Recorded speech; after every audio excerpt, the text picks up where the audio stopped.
of momentum in swinging. Yes. True failure training is just that, 3 sets to 10 bicep curl. However, the bicep curl must be done perfectly each rep. The problem is, as people approach failure, they get sloppy. Yeah. Very sloppy. They use everything. Torso. And then you're completely defeating the purpose. I tell people all the time, I said, listen, I only need your focus for the next 50 seconds. You have to focus as intently as you can to give me 10 reps of maximum effort and deal with the pain. But it's only 50 seconds.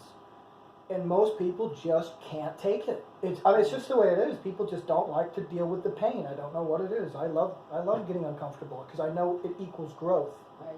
I think in most people's case, they simply don't understand what failure training is. They don't understand that you actually have to make the muscle become uncomfortable. You have to do something you haven't done before to get a result you haven't had before. I've seen people go to the gym and their weights don't change for weeks. They'll be doing bicep curls. We see the same people sometimes. Mm-hmm. We've seen them for 2 years and they're still doing the same weight with the squats, with this bicep curl. They're doing the same exact weight. They look exactly the same. It's been years. Yeah. These people have trainers. They look the same. It's real simple. They could change all of that if they just changed their mindset and said, hey, I need to do something I haven't done before. Right. Oh, and by the way, the only way you can know if you've done something you haven't done before is you have to track it.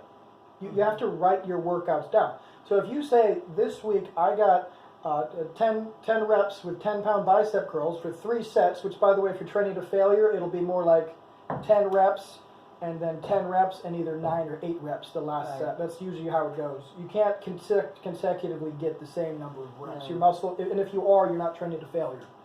Because as soon as your muscle is damaged to a certain point, it won't get more reps after that point. So it doesn't matter how many sets you do, it won't suddenly recover, and So,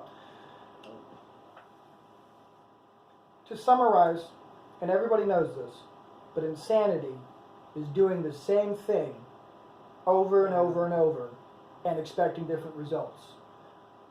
That obviously applies to the weight room as much as anything else.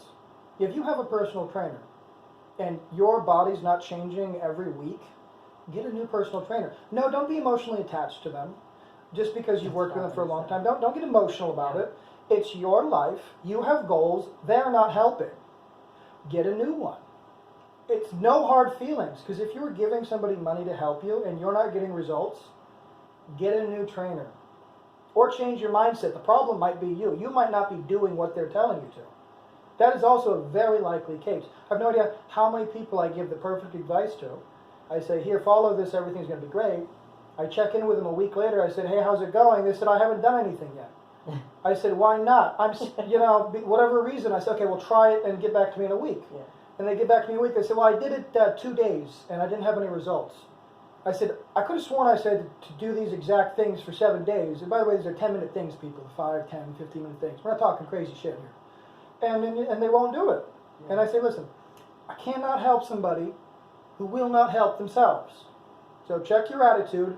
Might be your attitude. You might be the problem. If somebody's telling you what to do and you're not following exactly what they're telling you to do and you're not getting results, that's on you, especially if you're paying the person. That is on you. Can you just talk a little bit, because it's not on my questions, but we talked about failure, the mind-muscle connection, because you say that a lot, and it makes a big difference. A lot of it is psychological. Yes. Yeah. Oh, this is a complicated one to get into. Okay, so once again, trying to keep it simple. Mind-muscle connection, very simple, is how much you're able to feel the muscle. I mean, that's really it, is how much you're able to physically put, if you were to close your eyes, let's just stick with bicep curl.